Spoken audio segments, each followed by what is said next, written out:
Εδώ και λίγες ημέρες κυκλοφόρησε η νέα συλλογή διηγημάτων του συγγραφέα Έφης Γεωργάκη με τίτλο «Ερωμένες».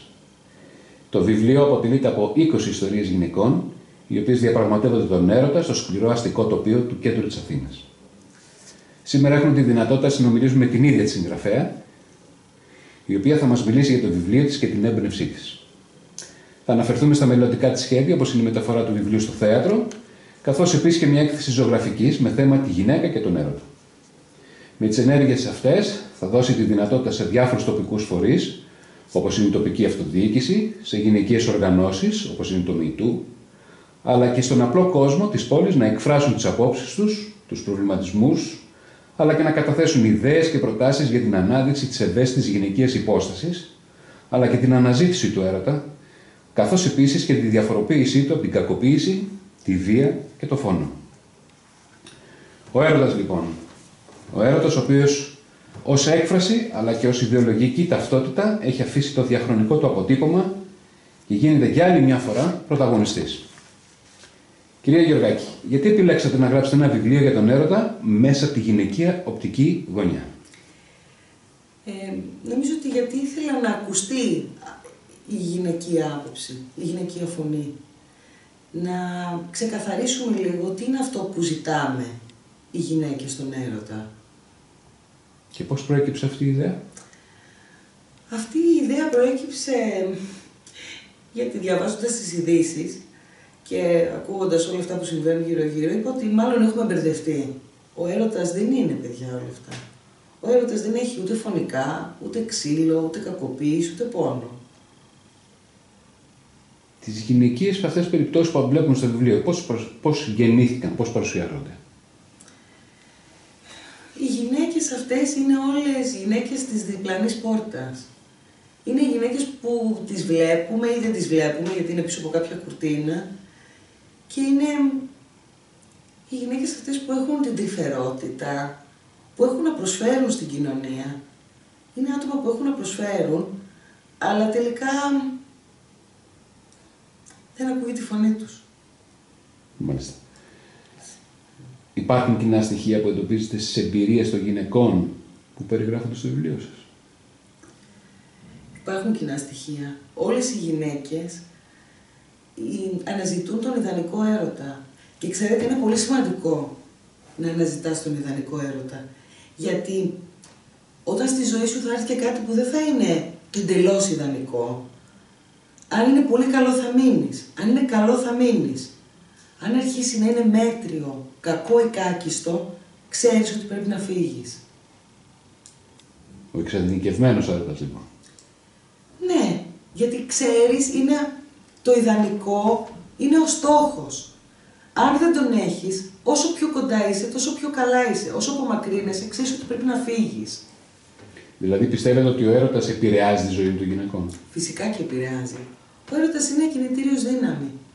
Για να ξυπνήσεις το πρωί και να χαμογελάς, για να πας στη δουλειά σου χαρούμενος, για να είσαι καλός με το περιβάλλον σου. Μάλιστα, μια ιστορία λέει αυτό, ότι αν ο κάθε άνθρωπος περίμενε τον έρωτα, η κάθε γυναίκα και ο κάθε άνθρωπος και έφτιαχνε τον εαυτό του, το μικρό κοσμό του, τον κήπο του, το σπίτι του, φρόντιζε να είναι καλός, να είναι χαρούμενοι γύρω του, γιατί περίμενε τον έρωτα, τότε πόσο καλύτερος θα ήταν ο κόσμος μας. Όλοι θα είχαμε φτιάξει έναν ωραίο μικρό κοσμό και αυτοί οι μικρόκοσμοι καθώς θα ενώνονταν, θα ήταν η κοινωνία και ο κόσμος πιο όμορφος. Εξατομικευμένος. Όμως υπάρχουν εμπόδια.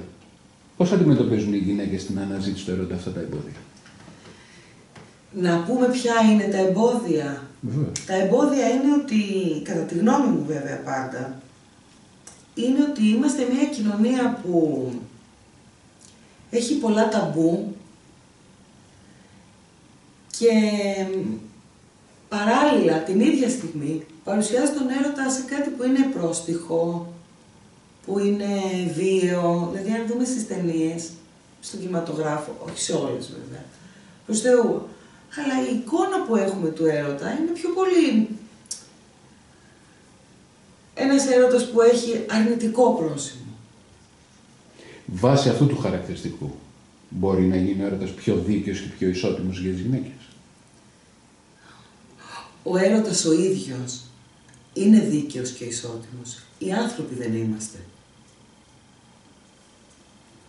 Η συμβουλή σας στις γυναίκες που αναζητούν τον έρωτα? Είναι αυτό που είπα πριν.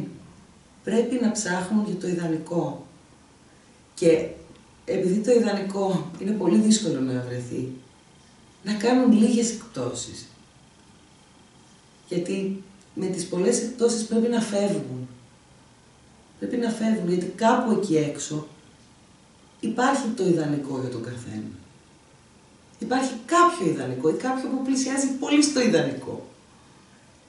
Υπάρχει μεγάλη ανταπόκριση του κοινού στο βιβλίο σας?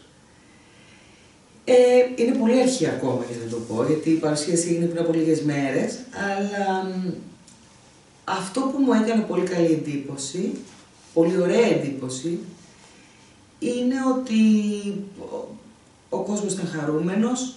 Από τις ιστορίες που άκουσα στην παρουσίαση, που είπαν ότι «οκ, έχεις κάτι να πεις». Και το πιο ωραίο από όλα αυτά και το πιο συγκινητικό για μένα είναι ότι με πιάσαν νεαρά άτομα, ηλικία 17 με 25 χρονών, που ήταν 4-5, και μου είπαν ότι αλήθεια, υπάρχει αυτός ο έρωτας. Και είπα τώρα που τον γνωρίσατε υπάρχει. Επηρεάζει λοιπόν ο έρωτας? Επηρεάζει την επαγγελματική ζωή? Την επαγγελματική ζωή επηρεάζει με ποια άποψη? Ναι, τώρα την επηρεάζει, αλλά να δούμε πώς. Είχα διαβάσει παλιά για το Ρωμαίο και την Ιουλιέτα, και κάνοντας μία μελέτη κάπου είχα διαβάσει ότι όταν ερωτευόμαστε εκρίνεται μία ορμόνη από τον εγκέφαλο που μας κάνει να είμαστε πιο έξυπνοι και πιο αποδοτικοί και πιο γεμάτη ζωή και πιο αποδοτικοί σε όλα τα επίπεδα. Άρα, γιατί να μην επηρεάσει την επαγγελματική μας ζωή? Γίνομαστε καλύτεροι σε όλα. Γίνομαστε καλύτεροι και στη δουλειά μας. Επηρεάζει τη σχέση με την οικογένεια? Φυσικά. Για σκεφτείτε το. Ένα ερωτευμένο ζευγάρι που είναι πολύ καλά μαζί του, πόσο ωραία θα μεγαλώσει τα παιδιά του. Και τι πρότυπο θα τους δώσει.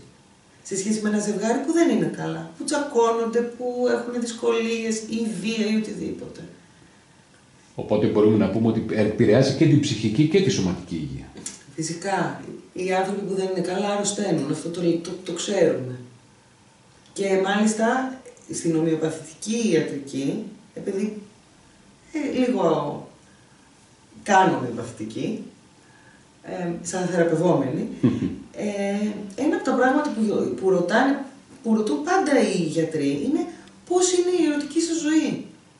Είναι μία από τις ερωτήσεις που κάνουν πρώτα απ' όλα, άρα κάτι ξέρουν. Σαφώς και επηρεάζει λοιπόν. Υπάρχει ένας ιδανικός τρόπος να ερωτηθεί μια γυναίκα? Υπάρχει ένας προσωπικός τρόπος να ερωτευτεί μια γυναίκα. Αυτό όμως που θεωρώ ότι εγώ έπρεπε να πω είναι ότι μην μπερδεύετε τον έρωτα με τη βία, με τον πόνο, με την κακοποίηση. Είναι άλλα πράγματα αυτά, δεν είναι έρωτας. Και επίσης να πω εδώ ότι για μένα δεν υπάρχουν ούτε ερωτικά εγκλήματα. Υπάρχουν εγκλήματα. Και είμαι κάθετη σε αυτό. Τι συμβουλές θα δίνετε στις γυναίκες που αναζητούν τον έρωτα? Ότι αξίζει να το ψάξουν και αξίζει να το ζήσουν. Και ότι για όλους τους ανθρώπους υπάρχει ο έρωτας και ο ιδανικός έρωτας και όπως λέει και μια ιστορία από το βιβλίο, αρκεί να έχουν ένα παράθυρο ανοιχτό. Ένα παράθυρο ανοιχτό. Η περιοχή που διαλέξατε επηρεάζει τους χαρακτήρες? Γιατί μιλάτε πολύ για το αστικό τοπίο, το κέντρο της πόλης, που είναι λιγάκι υποβαθμισμένο. Είναι υποβαθμισμένο το κέντρο της πόλης. Το κέντρο της πόλης έχει μία σκληρότητα και μία τρυφεράδα μαζί. Να σας το εξηγήσω λίγο. Υπάρχει ιστορία μέσα που διαδραματίζεται σε ένα καφέ στο κέντρο της πόλης. Υπάρχει ιστορία που διαδραματίζεται μέσα στο σταθμό του ΙΣΑΠ. Σε μια διαδρομή από το τρένο, από τον Πειραιά στο Μαρούσι. Υπάρχουν ιστορία μιας γυναίκας που τρέχει στον δρόμο, κάνει τζόκινγκ. Ή μιας άλλης που είναι σε μια πολυκατοικία και την ερωτεύεται κάποιος που μένει στο απέναντι διαμέρισμα, καθώς τη βλέπει να ποτίζει τα λουλούδια της. Λοιπόν, υπάρχουν και ιστορίες που φεύγουν από το αστικό τοπίο και εσκεμμένα φεύγουν. Όμως με αφορά εμένα αυτό το κομμάτι. Γιατί είμαστε άνθρωποι που ζούμε μέσα στην πόλη και που έρωτας είναι ανάσα, είναι ουρανός, είναι ταξίδι. Αυτό προσφέρει λοιπόν στον ασφυκτικό κλειό της πόλης. Αλληλοεπηρεάζουν δηλαδή. Η πόλη με τη γυναίκα Φυσικά, και τον έρωτα. Φυσικά, εγώ είμαι παιδί της πόλης. Βλέπω, μπορώ να πω ότι αναπνέω και μέσα από την πόλη. Ακόμα και αν αυτό είναι καυσαέριο πολλές φορές, το ξέρουμε. Αλλά είναι μέσα από την πόλη. Οπότε με αυτόν τον τρόπο συμβάλλεται στην πολιτισμική έκφραση της τοπικής κοινωνίας. Πάντα ένα βιβλίο συμβάλλει. Πάντα ένα βιβλίο συμβάλλει. Γιατί έχει να πει ότι... Το συγκεκριμένο βιβλίο έχει να πει ότι πίσω από τις γκρίζες πολυκατοικίες και τα ψυχρά διαμερίσματα κτλ. Υπάρχουν ψυχές που επιθυμούν, που ονειρεύονται, που έχουν φαντασιώσεις.